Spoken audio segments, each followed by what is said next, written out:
This is Echoes of the Word, where the gospel is proclaimed for healing and hope. Let the word of God echo in your heart today. യേശു നമ്മുടെ ആവശ്യങ്ങൾ ഗുണപ്പെടുത്തി തരുന്നുണ്ടോ? അപ്പം മത്സ്യങ്ങളുടെ അത്ഭുതം അതിനതേ എന്ന് പറയുന്നു. പക്ഷേ സാധാരണ അവൻ തുടങ്ങുന്നത് നാം അവന്റെ കയ്യിൽ വെക്കുന്ന ചെറിയ ഒന്നുമായാണ്. അവൻ കയ്യിലെടുക്കുന്നു, അവൻ അനുഗ്രഹിക്കുന്നു, അവൻ തിരിച്ചു നൽകുന്നു, ഗുണപ്പെടുത്തി. ഇന്നത്തെ സുവിശേഷത്തിൽ അവൻ 5000 ആളുകളെയല്ല 4000-ഓളം ആളുകളെയാണ് ഭക്ഷിപ്പിക്കുന്നത്. മാത്രം 7 അപ്പവും ചില ചെറിയ മത്സ്യങ്ങളും കൊണ്ട്. യേശു അപ്പം ശൂന്യത്തിൽ നിന്ന് പെട്ടെന്നുണ്ടാക്കുന്നില്ല. അവൻ ശിഷ്യനോട് ചോദിക്കുന്നു, നിങ്ങളോടുകൂടെ എത്ര അപ്പമുണ്ട്? അവർക്ക് പറയാമായിരുന്നു, ഒന്നുമില്ല. പക്ഷെ അവർ പറയുന്നു 7, കൂടാതെ ചില ചെറിയ മത്സ്യങ്ങൾ. അവരുടെ കണ്ണിൽ ഇതൊന്നുമല്ലാത്തതുപോലെ. യേശുവിന്റെ കണ്ണിൽ ഇത് മതി ഒരത്ഭുതം തുടങ്ങാൻ. അവൻ പുരുഷാരത്തോട് തറയിലിരിക്കാൻ പറയുകയും അപ്പം കൈയിലെടുത്ത് കൃതജ്ഞതയർപ്പിച്ച് അത് പൊട്ടിച്ച് ജനങ്ങൾക്ക് മുമ്പാകെ ഇടുവാൻ ശിഷ്യന്മാർക്ക് കൊടുക്കുകയും ചെയ്യുന്നു. ചില ചെറിയ മത്സ്യങ്ങൾ അതുപോലെ തന്നെ അനുഗ്രഹിച്ച് ഇടുവാൻ കൽപ്പിക്കുന്നു. എല്ലാവരും തിന്നുന്നു, എല്ലാവരും തൃപ്തരാകുന്നു. ശേഷം 7 കൊട്ട കഷണങ്ങൾ ശേഖരിക്കുന്നു. പുരുഷാരം മുഴുവനും ഭക്ഷിക്കപ്പെട്ടു. എന്നാൽ അതിന്റെ തുടക്കം ഒരാളുടെ ചെറിയ സമർപ്പണത്തിൽ നിന്നാണ്. നാം പലപ്പോഴും ഇത്തരം ശിഷ്യന്മാരെയാണ് പോലെ. നമ്മുടെ ജീവിതത്തെ നോക്കി ഞങ്ങൾ പറയുന്നത്, കർത്താവേ, എനിക്ക് തരാനൊന്നുമില്ല. എന്റെ സമയം കുറവ്, എന്റെ കഴിവ് കുറവ്, എന്റെ ക്ഷമ കുറവ്, എന്റെ വിശ്വാസം കുറവ്. പക്ഷെ യേശു വീണ്ടും ചോദിക്കുന്നു, എത്ര അപ്പം? നിങ്ങളോടുകൂടെ എന്തുണ്ട്? നമ്മുടെ അഭാവത്തിന്റെ ലിസ്റ്റല്ല അവൻ ചോദിക്കുന്നത്. അവൻ ചോദിക്കുന്നത്, ചെറുതെങ്കിലുമുള്ളത് എന്റെ കയ്യിൽ വെക്കുമോ? ഇതൊന്നുമില്ല എന്ന വാക്ക് നിർത്തി ഇതെങ്കിലുമുണ്ട് എന്ന് സമർപ്പിക്കാൻ തുടങ്ങുമ്പോഴാണ് അത്ഭുതം തുടങ്ങുന്നത്. മലയാള സിനിമകളിലും ഇത് നാം അനുഭവിക്കുന്നു. വീണ്ടും ചില വീട്ടുകാര്യങ്ങളിൽ റോയി എന്ന മകനുണ്ട്.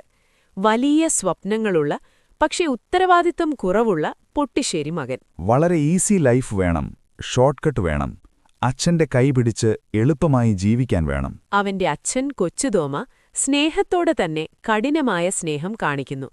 സഹായം നിർത്തുന്നു, ജീവിതത്തിന്റെ ഭാരമറിയാൻ അവനെ അനുവദിക്കുന്നു. റോയ്ക്ക് തോന്നുന്നു, എനിക്കൊന്നും കിട്ടിയില്ല, എനിക്ക് ചാൻസ് ഒന്നുമില്ല, തുടങ്ങാൻ ഒന്നുമില്ല. അതാണ് ആ സ്ട്രോങ് സീൻ ഡയറക്ടർ പറയുന്ന വാക്ക്. നീ ചോക്കുകൊണ്ട് നിറഞ്ഞ ഒരു മലമേലിരിക്കുന്നവനാണ്. എന്നാൽ ഒരു ചോക്കുകട്ട വേട്ടയാടുന്നവനെന്ന പോലെ പോലും ഇല്ലാത്തത് മാത്രം തിരയുന്നു. ചുറ്റുമെങ്കും സാധ്യതകൾ, കഴിവുകൾ, മനുഷ്യർ, പക്ഷെ അവൻ കാണുന്നത് ഇല്ലാത്തതും കുറവും മാത്രം. ഇത് മനസ്സിലാകുന്ന മുഹൂർത്തത്തിലാണ് റോയിയുടെ ജീവിതം മാറിത്തുടങ്ങുന്നത്.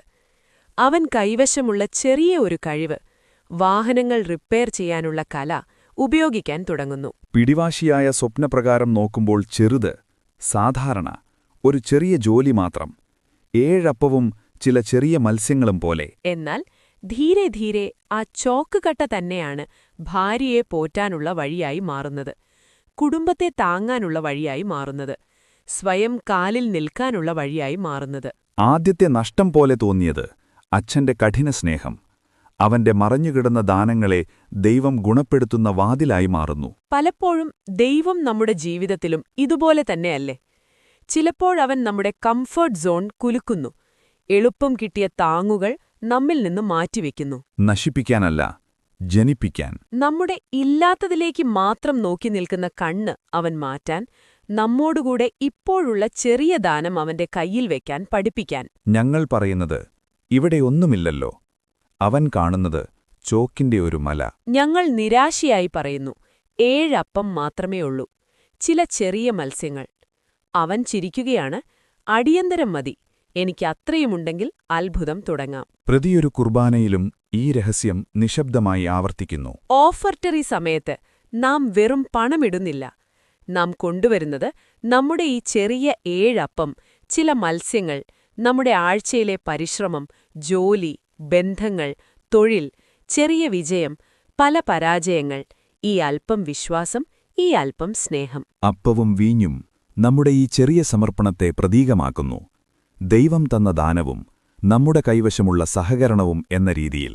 ബലിപീഠത്തിൽ യേശു നമ്മുടേത് കയ്യിലെടുക്കുന്നു, പിതാവിനെ സ്തുതിക്കുന്നു, പിന്നെ അതിനെ പുതിയ രൂപത്തിൽ വീണ്ടും നമ്മുടെ ഒപ്പമിടുന്നു, തന്റെ പരിശുദ്ധ ദേഹവും രക്തവുമായി, അതോടുകൂടെ കൃപ, ശക്തി, ധൈര്യം, പുതിയ ആശയങ്ങൾ, ആത്മസാന്ത്വനം, സേവനാവസരങ്ങൾ.